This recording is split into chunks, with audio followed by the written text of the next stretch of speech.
Tonight on The Body Politic, the people have spoken. But what did they say?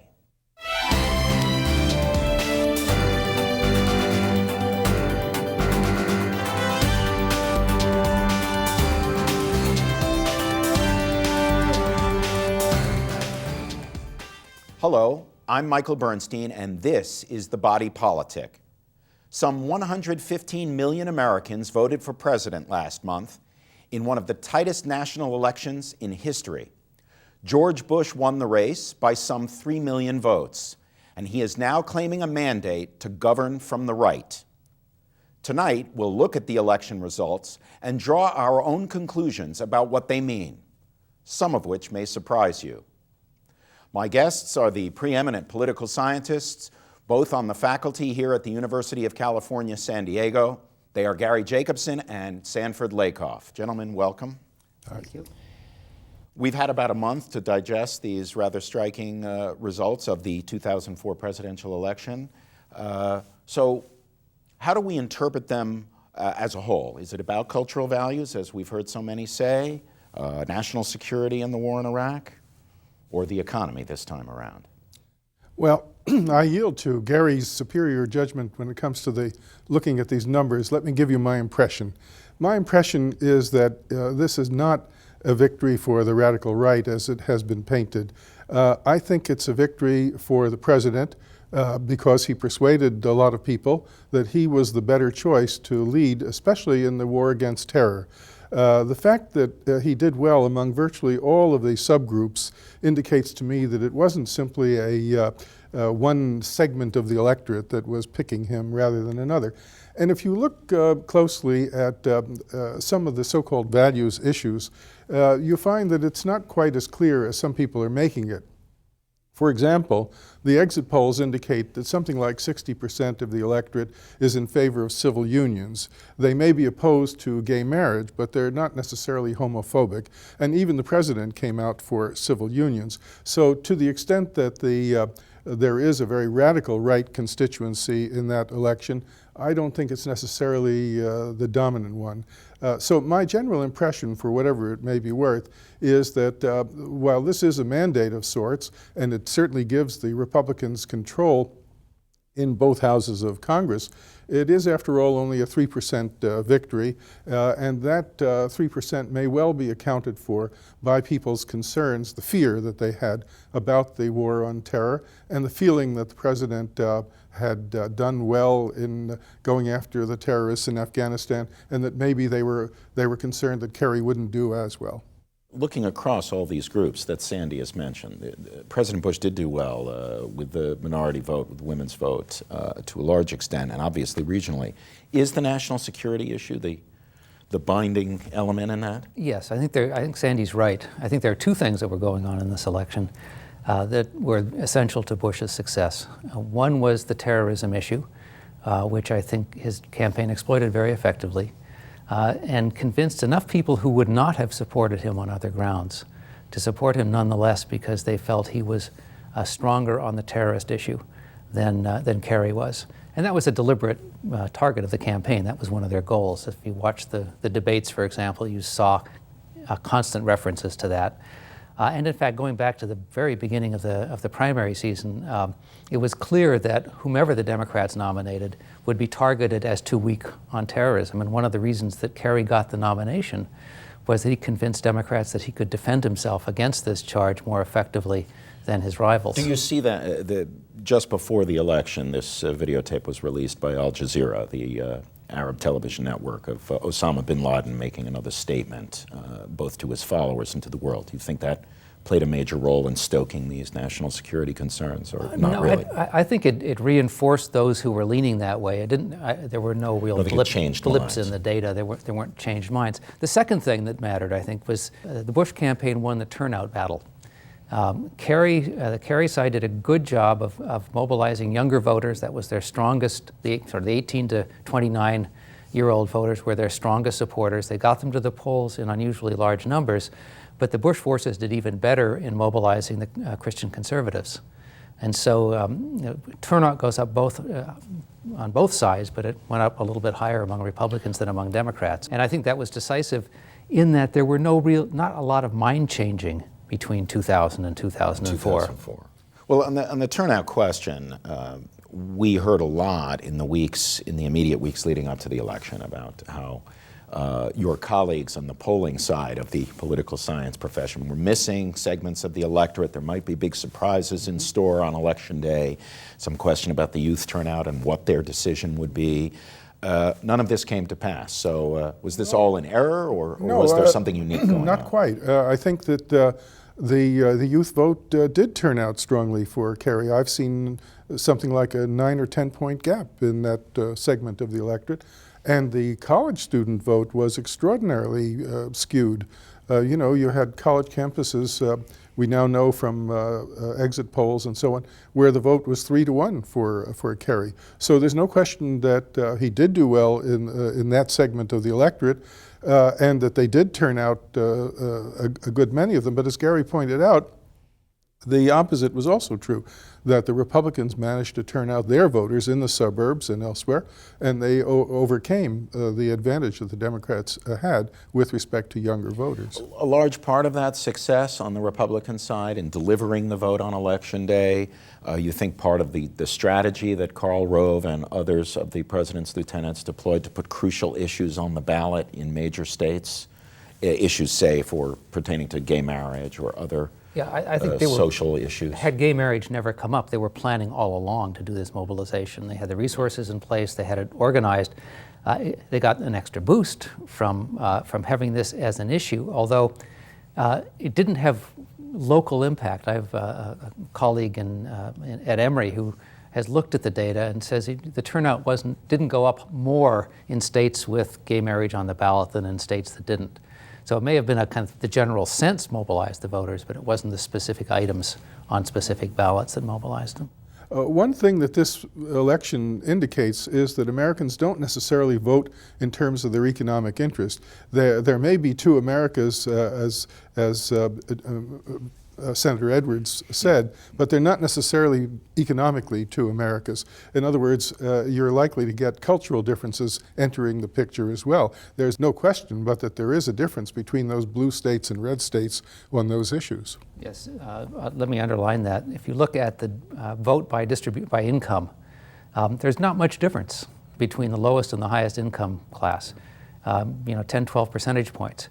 If you look at something like gun ownership, you'll have 2 or 3 times as big a difference. Much more explanatory And value. if you look at frequency of religious service attendance, it'll be even wider, maybe a 30-point gap between the most observant and people who never go to services. So the cultural dimension was far more powerful than the economic dimension, but that was also true in 2000. This is not new. One thing that's always troubling to me in looking back on an election is that it's very hard to disentangle the particular events that took place during the campaign from the general tendencies and the inclinations of the voters.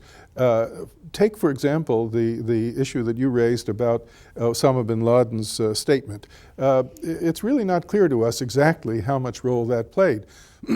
Some people say it played a significant role, whether it's in firming up people's view or in changing their view.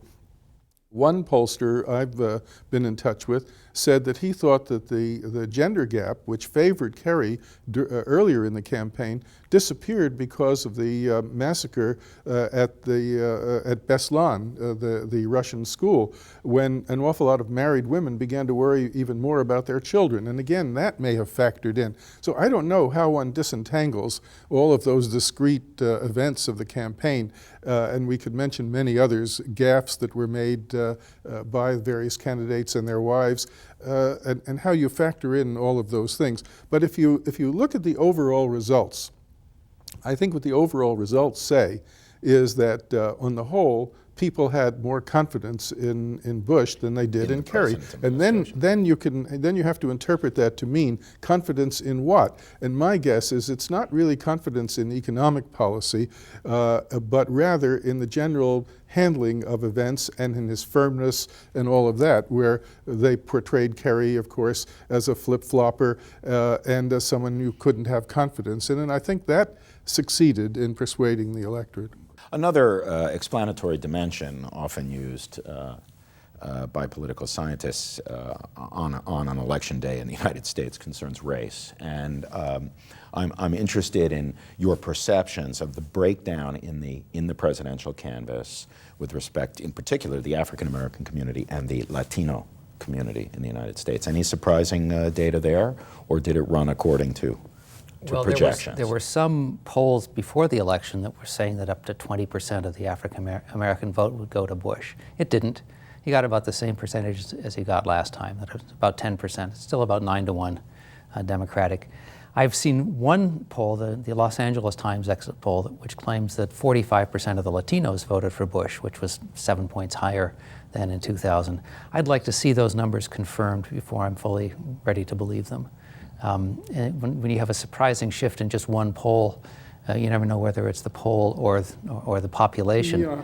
But we will eventually have the National Election Study and the Annenberg Study, which has a sample of 60,000 at least, of which the Latino chunk will be large and will be able to distinguish Cuban Americans from Mexican Americans, et cetera. And then we'll know something about it.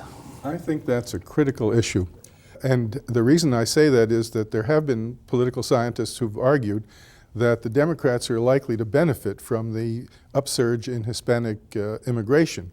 And it's been expected that as they get to more than 6 to 8% of the electorate, which I believe they were this time out, that would be beneficial to the Democrats. And so far, that's not been borne out. And one reason may be that a lot of those Hispanics tend to be either devout Catholics or Pentecostals. And on the issues questions, they tend to side with the conservatives. So it's not just a matter of the breakdown between Cuban Americans, Mexican Americans, Dominican Americans, and the like, but there may be factors countervailing the Democrats' expectation that their economic interest would move them toward the Democratic side.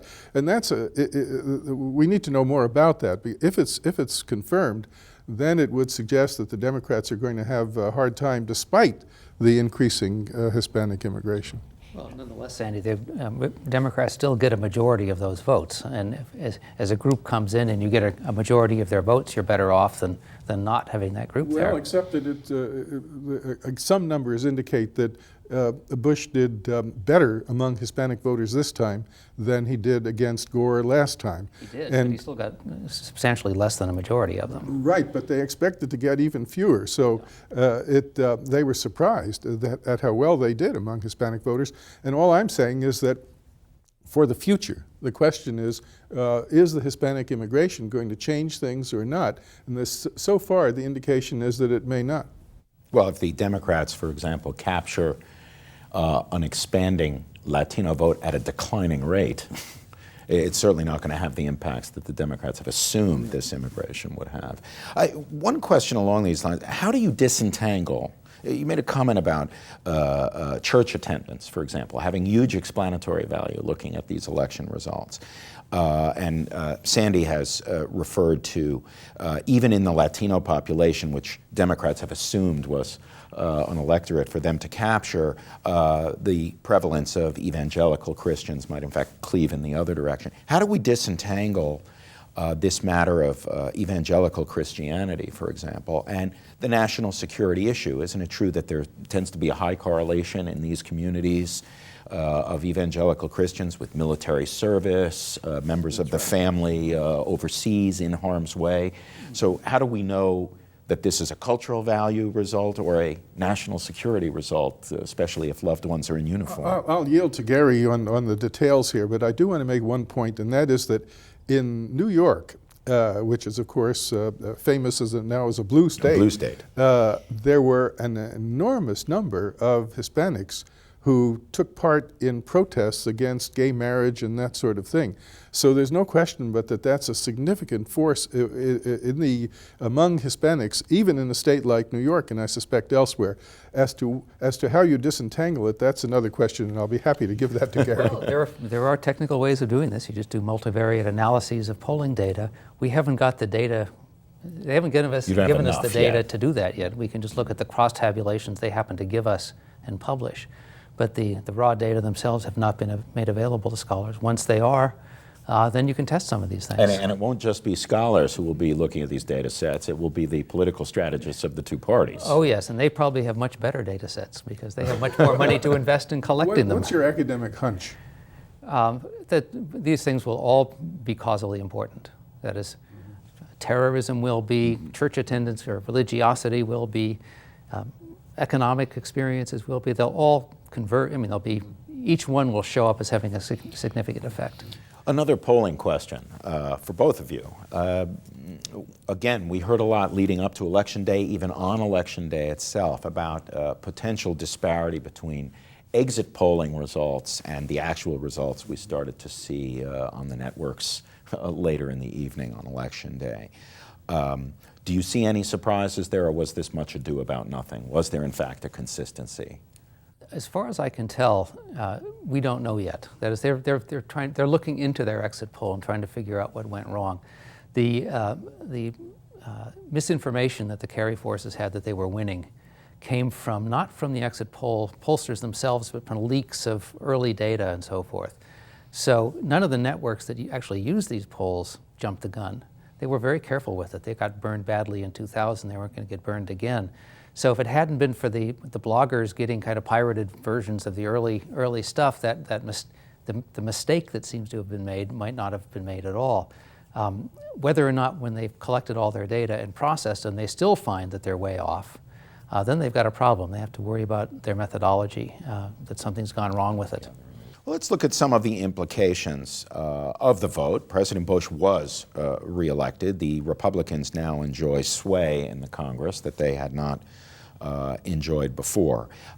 Is the president, in fact, right in assuming that now he can govern from the right, as we suggested in our lead-in, and that he has carte blanche for his agenda in a second term? Well, you know, I'm not exactly sure what that agenda is going to be. Let me give one obvious example, and that's foreign policy.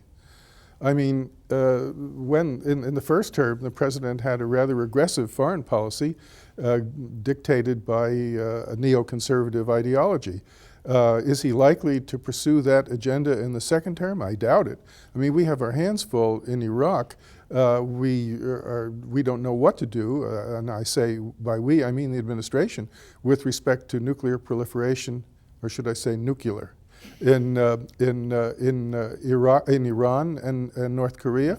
Our military forces are overstretched. Economically, we can't afford more global reach. So my guess is that the administration will pull its horns in this next term and will not, I don't know whether one could say that the Bush doctrine is dead exactly, but they may talk a lot about the need to promote liberty and around the world. But I somehow doubt that they're going to be as aggressive as they were. Now, with respect to domestic policy, sure, in the State of the Union, the president is going to call for tax relief and reform of Social Security. But when the actual bills have to be debated, I think he's going to find problems even within his own party. There are some who are in favor of the flat tax, others who want to make sure that they still have exemptions for family values or for oil industry. There are those who want a sales tax, but that's considered too radical a proposal by many. On Social Security reform, if it's going to bust the budget even more, I think you're going to find some deficit hawks among the Republicans who are going to make trouble. And we mustn't forget that there are moderate Republicans still. They're a vanishing breed, but they're out there. McCain, Specter, Snow, Hagel. And it's possible that if the right gets too rambunctious, those guys may defect. Then you're suggesting there are objective limitations to what the president may achieve, both overseas and at home. I suppose a lot of Democratic analysts look at the Supreme Court and see more of an opportunity for the president, quote unquote, to have his way, if in fact several justices retire. Yes, I think the 4 Senate seats they gained makes a big difference in that respect. But I'm going to disagree a little bit with Sandy on this. I think that Bush governed to the right in his first term. He didn't have a majority. He barely made it into the White House. That he has now. Had an evenly divided Senate, had a smaller House majority, and still pushed, with a couple of exceptions, a whole series of hard right policies, foreign and domestic.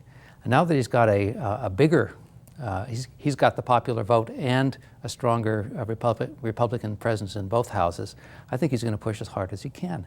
I think he believes that in what he's doing and sees no reason to hold back or to reach out across the aisle any more than he absolutely has to. So I expect to have an even more aggressive conservative agenda in this coming administration. Whether or not he succeeds is a different question, but I think the effort's going to be there. Well, Gary's talking about domestic policy, right? Yes. And you know, I think we also have to bear in mind that there are external factors that enter this picture.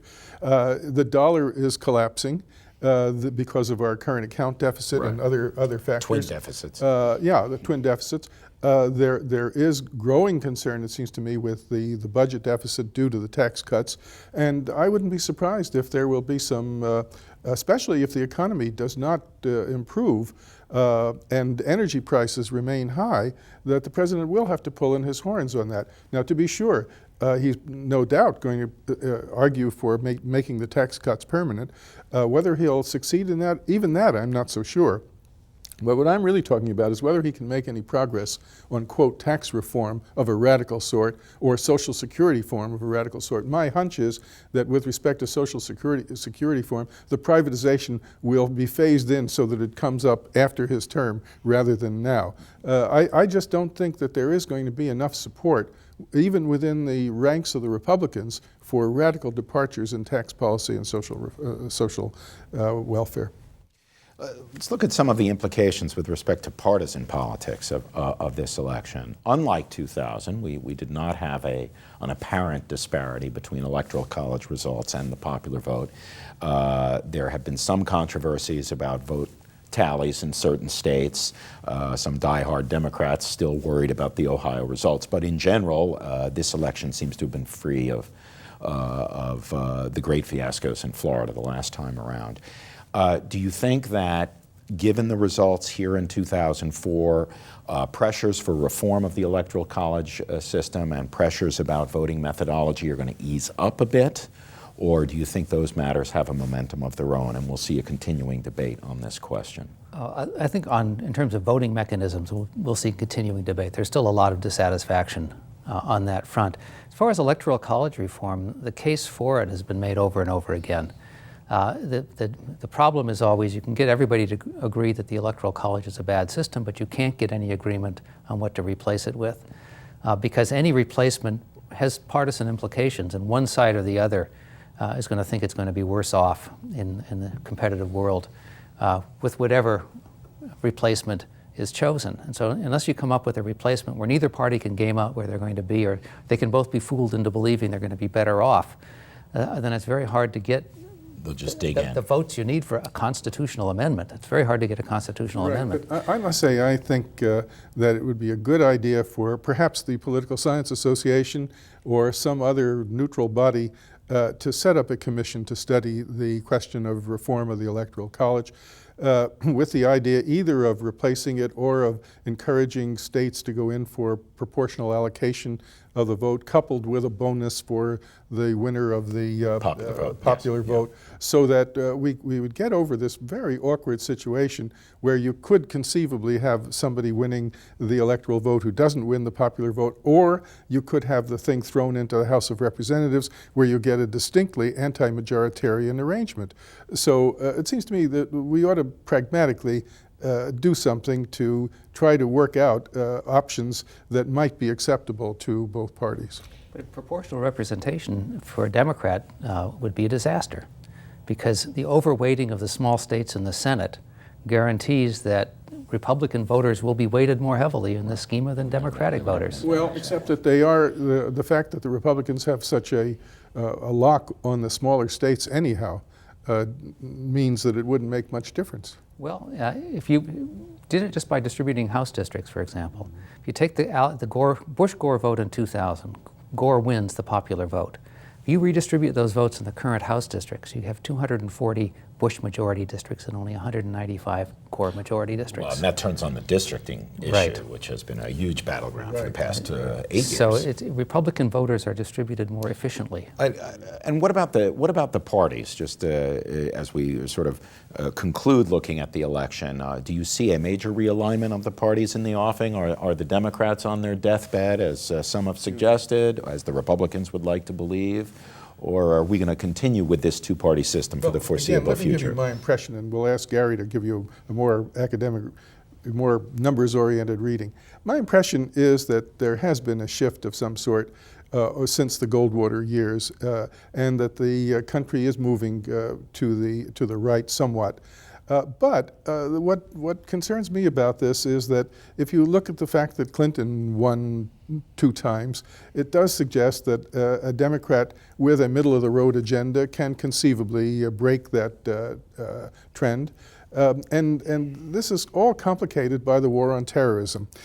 Bush, when he took office, was regarded by many as an illegitimate president, but that all changed when he became the wartime president. So although I think you can argue that overall, if you look at the composition of Congress, if you look at the composition of the state legislatures, the governorships and so on, there has been a trend toward the Republicans over the last 20 or 30 years.